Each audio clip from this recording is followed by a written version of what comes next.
It was supposed to be a quiet weekend. My parents had gone to visit my grandparents, leaving me home alone for the first time. I was 17 and felt more than capable of taking care of myself. The house felt a bit too quiet, but I embraced the solitude, relishing the rare opportunity to have the place all to myself. Friday night I started uneventfully. I ordered pizza, watched a few horror movies, probably not the best idea in hindsight, and eventually drifted off to sleep on the couch. I woke up around 2 a.m., the TV still flickering, casting eerie shadows across the room. I decided to head upstairs to my bedroom. As I ascended the stairs, I felt a sudden chill. I brushed it off as a draft and continued up. Once in my room, I locked the door and climbed into bed. The wind outside was picking up, making the old house creak and groan. I lay there staring at the ceiling, listening to the sounds of the night. Just as I was about to drift off, I heard it. A soft, almost imperceptible creak. It sounded like it was coming from downstairs. My heart started pounding. I strained my ears, listening for any further noise. There it was again. This time it was followed by a faint shuffling sound. I grabbed my phone and texted my best friend Jenna. "I think there's someone in my house," I typed tremblingly. She responded almost immediately, telling me to call the police. I hesitated. What if it was nothing? What if it was just my imagination running wild? Then I heard it again.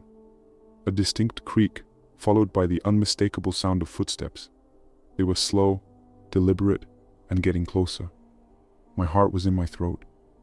I dialed 911, whispering into the phone as the operator answered. 911, what's your emergency? "I think someone's in my house," I whispered, my voice shaking.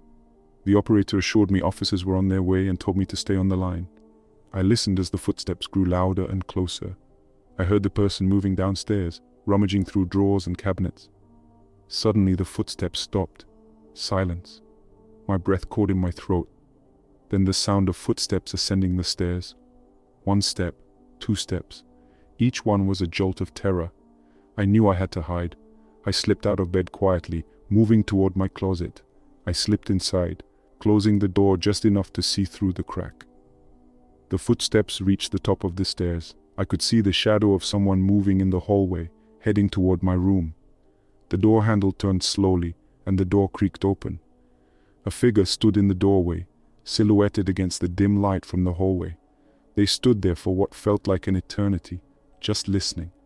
I held my breath, praying they wouldn't come into the closet. They took a step into the room. I could see them now. A tall, gaunt figure dressed in dark clothes, their face obscured by a hood. They moved toward my bed, slowly pulling back the covers, checking for anyone hiding underneath. Finding nothing, they started to turn toward the closet. My heart was pounding so loudly that I was sure they could hear it. The figure took a step toward the closet. Then, a sudden burst of red and blue lights filled the room, accompanied by sirens. The figure froze, then bolted from the room, racing down the stairs. I stayed hidden, too terrified to move, until I heard the front door crash open and the sound of police officers shouting. They caught the intruder as he tried to escape out the back door. The police assured me I was safe now, but the experience shook me. I never did find out who the intruder was or what they wanted. All I knew was that I would never forget the sound of those footsteps, the feeling of being watched, and the terror of knowing that, for a moment, I was not alone in my own home. The police stayed with me until my parents returned early the following day.